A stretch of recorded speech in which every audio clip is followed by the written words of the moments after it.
Aconteceu um movimento que começou lá, na década de 50. 54 nós tivemos um movimento importante na política. Se falava muito da corrupção na política em 54. Eu sei que muita gente não tinha nascido aqui, eu não tinha nascido, mas é história. E a gente precisa de conhecer a história. Em 54, falava da corrupção de um governo que consolidou hoje a nossa CLT. Os direitos trabalhistas nossos vêm de 54, Getúlio Vargas. E a grande imprensa falava que Getúlio Vargas era um corrupto. Até hoje se resgata a história em relação a Getúlio Vargas. O que o Getúlio Vargas fez? Ele deu um tiro no peito, né? Deu um tiro, acabou com a vida, abafou um movimento que fez 50 anos, agora, no mês passado, os 50 anos da ditadura. 54 foi silenciado, 61 veio à tona. Lá no Rio Grande do Sul, Leonel Brizola fez o maior movimento para que Jango, que era o vice do João Goulart, assumisse. Ele falava em reforma agrária. Olha como é que a história é linda. Falava em reforma agrária. Os militares unidos com alguns parlamentares, mas principalmente unidos, sabe com quem? Com a população. Nós só conseguimos impedir o golpe em 62 porque Leonel Brizola conseguiu um movimento. Ele tem que assumir. Ele tem que assumir, e a população ficou junto através de uma rádio. O movimento se expandiu lá do Rio Grande do Sul e foi para o Brasil, e os militares não conseguiram dar o golpe em 62. E em 64, com o apoio da imprensa, da grande imprensa no nosso Brasil, nós tivemos o golpe. Eu comentava, estou lembrando do golpe, que eu comentava ali na mesa agora há pouco com a Benedita e com o Paulo e com o Bidu, que eu dei muito trabalho para minha mãe. Dei muito trabalho porque eu nasci em 63 e eu jogava meus brinquedos lá de fora do portão porque eu queria sair para a rua. Eu sempre gostei de rua, sempre fui de rua. Só que naquela época a gente não podia sair para a rua. Você fala assim, antigamente as crianças podiam brincar embaixo do pé de manga. Mentira! Eu não podia sair para a rua. Eu tenho um amigo meu que vive hoje na cadeira de rodas, porque ele estava na rua quando houve um tiroteio na frente da minha casa, na mercearia do seu Alfredo. Eu nunca vou esquecer disso. E hoje ele está na cadeira de rodas. Então minha mãe tinha pavor, porque a gente não podia sair para a rua. Homem não podia conversar com outro homem na rua. Mulher não podia ficar de conversa na rua, não. A ditadura foi muito sofrida, foi muito dura. E eu penso que nós temos que ter duas posições, e temos que enxergar as duas posições, e dar liberdade para as pessoas se manifestarem. Há quem diga que foi uma maravilha, que foi uma revolução. Eu vou defender com todo o meu sangue, com toda a minha indignação e com toda a minha alma, que foi um atraso de vida para o nosso país e para o nosso povo. E nós comemoramos 50 anos e foi assim que se instalou a ditadura. Precisou do apoio popular para que ela viesse. E agora nós temos a Copa e tem um apelo para que a gente deixe de ser patriota. Tem gente torcendo para que dê tudo errado na Copa, que os aeroportos se lasquem, né? Que os gringos venham para cá e falem mal do nosso país. Tem gente que está nessa torcida, falando de corrupção, de corrupção, de corrupção. E é interessante que está tendo todo o movimento. Eu já escutei numa feira, lá em Guarulhos, um senhor falando assim, bom seria se os militares voltassem. Eu falei, meu senhor, o que o senhor está falando aí? É isso mesmo, esses políticos são tudo corruptos. Toca eu contar a história para ele. Olha, eu não preciso de contar a história da minha boca. O senhor pode pesquisar a história e ver o que foi que fizeram com o nosso país. E esse movimento que existe hoje já existiu no passado. Então nós precisamos de despertar para isso. E nós vamos ter Copa, nós vamos ter eleição. Nós mulheres estamos alijadas da política, estamos no rabinho da ponta do cachorro lá. Nós estamos falando em licença maternidade ainda, quando nós devíamos estar falando em licença parental. Os filhos são nossos, são dos nossos companheiros. Os filhos não são 100% das mulheres, gente. A política não é 100% dos homens, nós somos 52% da população. Nós temos que dar nossa contribuição para dizer como é que tem que ficar a educação, como é que tem que ficar a habitação, como é que tem que ficar o turismo, quais são as preocupações fundamentais para o nosso país, o que é a economia. Eu estou dizendo que tem que ir para a política, não é para discutir discutir só o que vai acontecer. Fala que a mulher vai para a política para discutir o social. Eu fico imaginando o que é social, o que é econômico. Parece que o dinheiro serve o dinheiro, né? Se faz ponte para ponte, se faz para gente. Não existe social e econômico. Existe a política macro, que é de prestação de serviço, que é de atenção às pessoas. E nós mulheres somos, graças a Deus, muito diferentes dos homens. Isso é importante que se diga. Muito diferentes. Por isso que a gente precisa estar na política, para levar um jeito diferente da gente ser para a política. Não é para a gente ficar igual aos homens. É para a gente conseguir pensar 100%. Porque homem pensa 50 e mulher pensa 50. Tem que juntar os dois jeitos para dar 100, gente. Quem daqui é casado? Levanta a mão para mim. Eu estou falando alguma bobagem? O homem é diferente da gente, né? Ainda bem, se as pessoas fossem igual, a gente não ia aguentar. A gente não ia aguentar, gente. É importante, e na política também é assim. Em todas as organizações. Aliás, você quer ver uma organização, eu estou falando de qualquer tipo de organização. Qualquer tipo de organização, seja público ou privado, quer ver dar certo? Coloca um homem e uma mulher para pensar na linha de frente. Um enxerga o que o outro não enxerga. Junta os dois jeitos de enxergar, ter humildade de ver, para ver o que acontece. Precisa desse companheirismo. Aí eu queria falar para vocês, só para sair desse desabafo, de chamamento, né? Para que vocês tenham bom ânimo, que a gente precisa ter bom ânimo em tudo que a gente faz.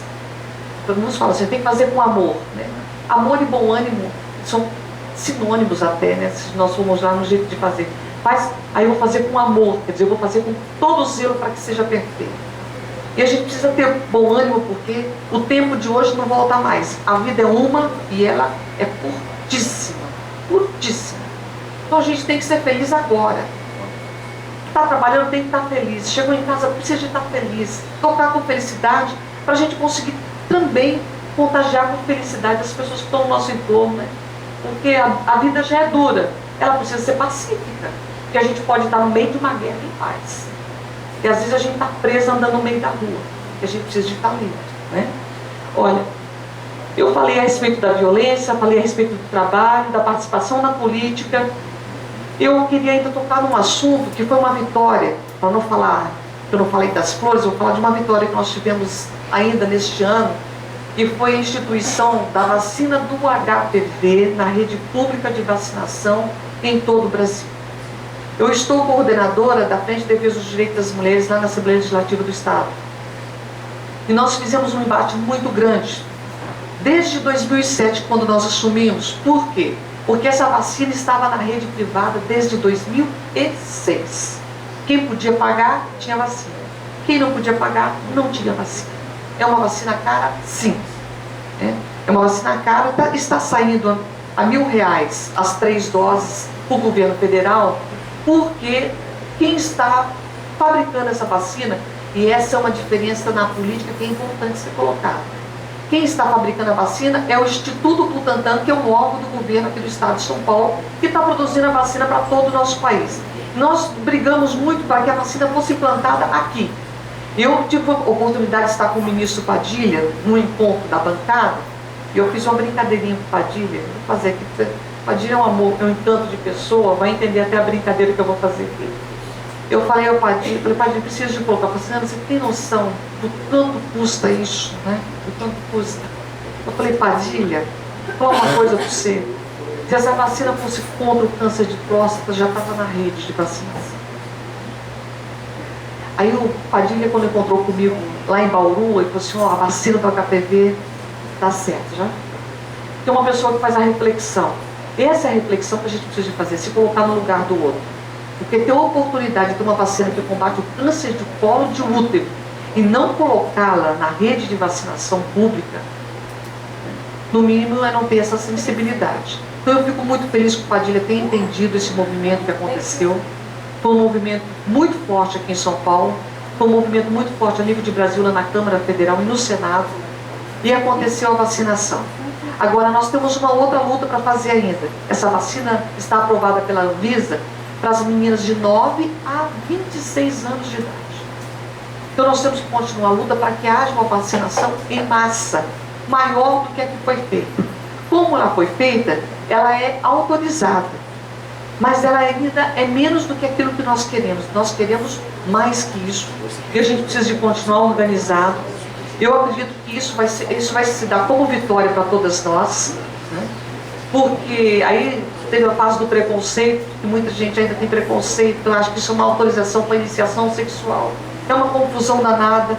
Mas nós mães, nós pais, precisamos levar em consideração que existe uma vacina contra o câncer de colo de útero. A melhor fase para se vacinar é a que começou a ser feita no Brasil esse ano, que é onde há uma resposta do sistema imunológico muito mais eficiente. E nós precisamos de fazer o chamamento, porque agora, depois de toda a campanha, ainda aqueles que não foram vacinados, que não procuraram um posto de saúde, porque a vacinação está disponível nos postos de saúde agora para as meninas, né? Então eu quero dar parabéns a vocês mulheres, a nós mulheres que estamos nesse processo de empoderamento, de libertação. Pedir para vocês uma coisa que é simples, né? É simples, mas exige de nós uma autoconfiança. Eu acho que a autoconfiança a gente adquire muito de joelho no chão. Não tenho medo. Não tenho medo de entrar no novo, de sair da mesmice, de sair das coisas que sempre ensinaram para a gente como certo, mas que pode ser diferente. Eu sei que essa vocação que nós temos de útero é de pegar e colocar tudo embaixo da asa da gente. Mas vocês podem observar que às vezes é necessário a partilha para que haja o crescimento dos nossos filhos e das nossas filhas. Muitas vezes o sofrimento nos ensina mais que muita proteção. E nós mulheres precisamos de arriscar mais. Eu gosto muito da brincadeira, talvez Deus tenha me dado esse espírito desde pequena, de quebrar o peão no meio da rua. Eu sempre gostei de brincar de peão. Não é uma brincadeira muito de menino. Eu fui descobrir esse negócio há pouco tempo. Eu lembro quando eu brincava de peão. Andava em cima de latinha, brincando de equilibrar em cima de latinha. Mas essas brincadeiras não é de menino. Eu não sabia que não era de menino, de menina, né?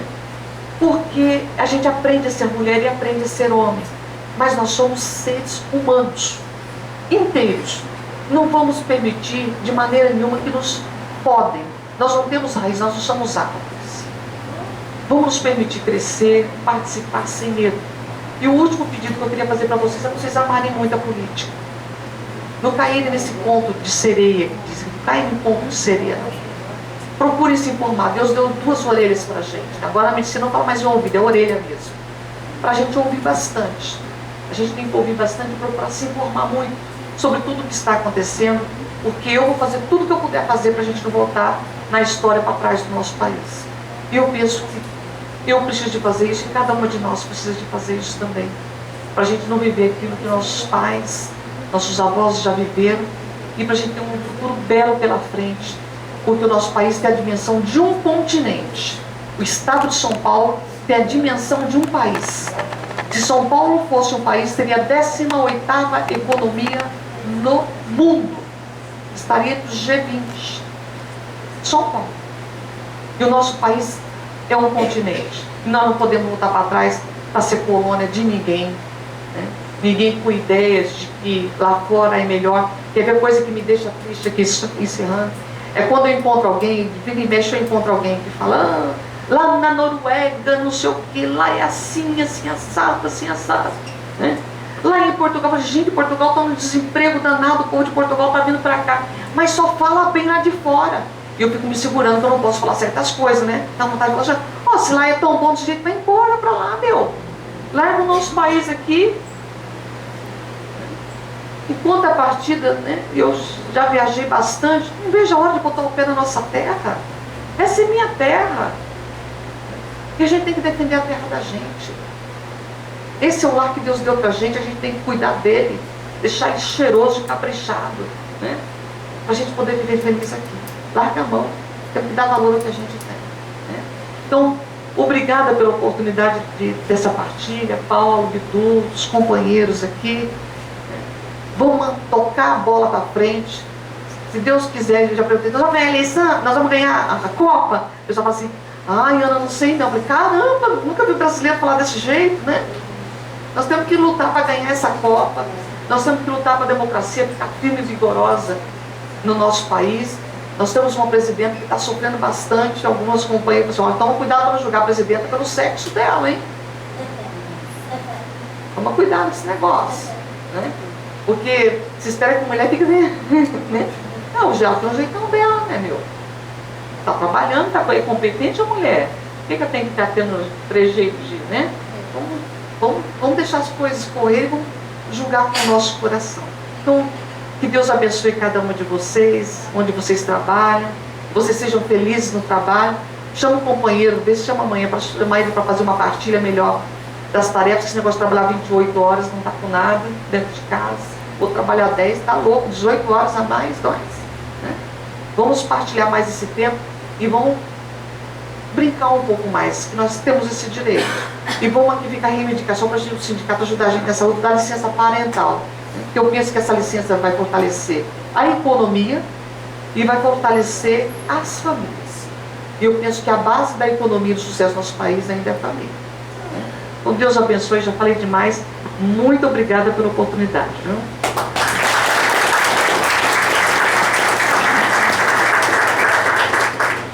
Como falou, acho um pouco, por favor. Obrigado, deputada.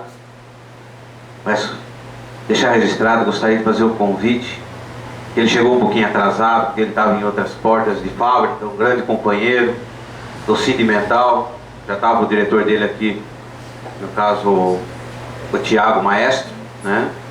Eu gostaria de convocar ele para a gente fazer parte da mesa também com a gente, que é o presidente do sindicato, que é o José Francisco.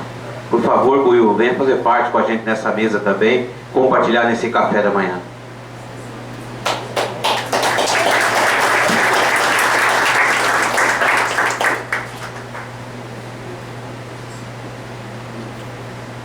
Só para dar sequência ao nosso trabalho, então, agradecer a deputada as palavras de apoio.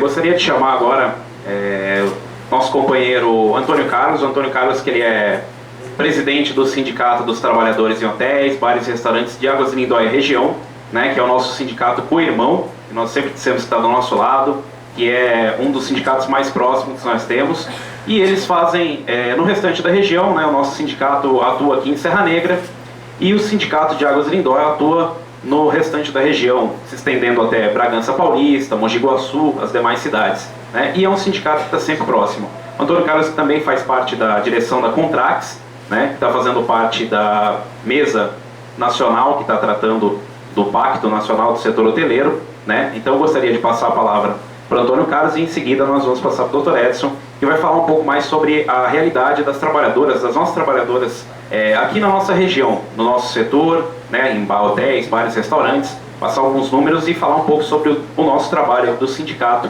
aqui em Serra Negra.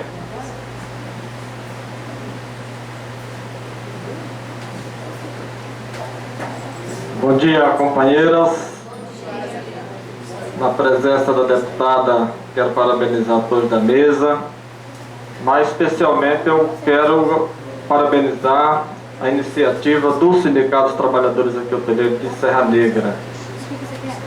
Nós temos, pelos dados do DIEESE, 54% da nossa categoria hoje está nas mãos das mulheres. E é um olhar que a gente tem que ter. Concordo plenamente com a deputada quando ela coloca a jornada dupla que a mulher tem.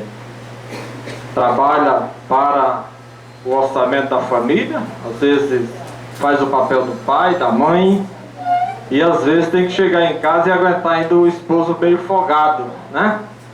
Tira a roupa, põe lá e a mulher tem que tirar, tem que guardar, tem que tirar a meia, joga lá, toma banho, pega a toalha, deixa lá, como se a mulher fosse o seu objeto. Mas no mundo hoje, a gente precisa ter um olhar especial, porque se a gente luta pelo mundo dos direitos, nós temos que ter direitos também na parte salarial. E é isso que não acontece. Eu vejo hoje o negro sofrendo discriminação porque é negro, o nordestino porque é nordestino, a mulher porque é mulher, porque é inferior. Eu vejo hoje a presidenta Dilma sofrendo uma tremenda discriminação, não pelo fato de ser apenas a presidenta, é pelo fato de ser uma mulher que está ocupando o posto que vários homens gostariam. e aí sofre essa discriminação. E é preciso que a gente tenha esse olhar, né? Então hoje, dentro dessa concepção, dentro da luta que a gente traça, dentro da nossa confederação, dentro da nossa federação, dentro dos nossos sindicatos de base, é extremamente importante a gente ter que ter esse olhar. Então, Oswaldo e os companheiros aqui do sindicato, eu parabenizo extremamente a iniciativa de vocês.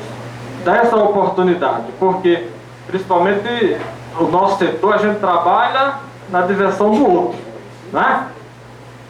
A gente arruma a cama, prepara o toalete, prepara o café da manhã, né?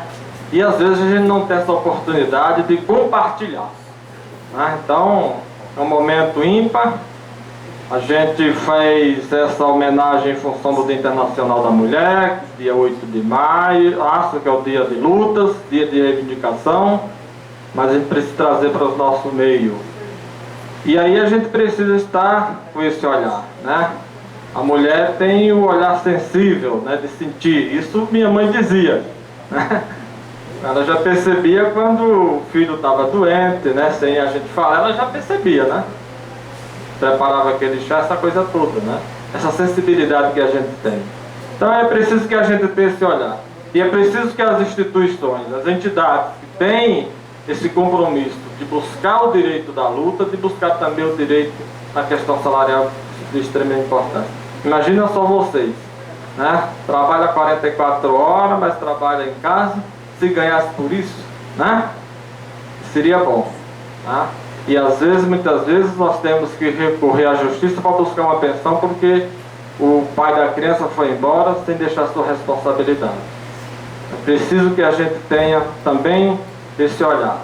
Mas eu quero parabenizar todos vocês, dizer do nosso compromisso enquanto entidade sindical, da nossa luta aqui na região, e eu acredito piamente também seja a luta dos sindicatos metalúrgicos, né, que embora sendo uma categoria que a sua maioria seja masculina, no nosso caso é diferente. A grande maioria, 54%, segundo o DIEESE, está nas mãos das mulheres dentro do nosso setor. Trabalhadores de hotéis, restaurantes, bares, né? Então é importante a gente fazer esse destaque. E destacar o trabalho que a nossa confederação vem fazendo através de uma mesa nacional onde a gente busca o direito igualitário, tá? Não só porque a gente não pode pensar o Brasil apenas na Copa do Mundo, né?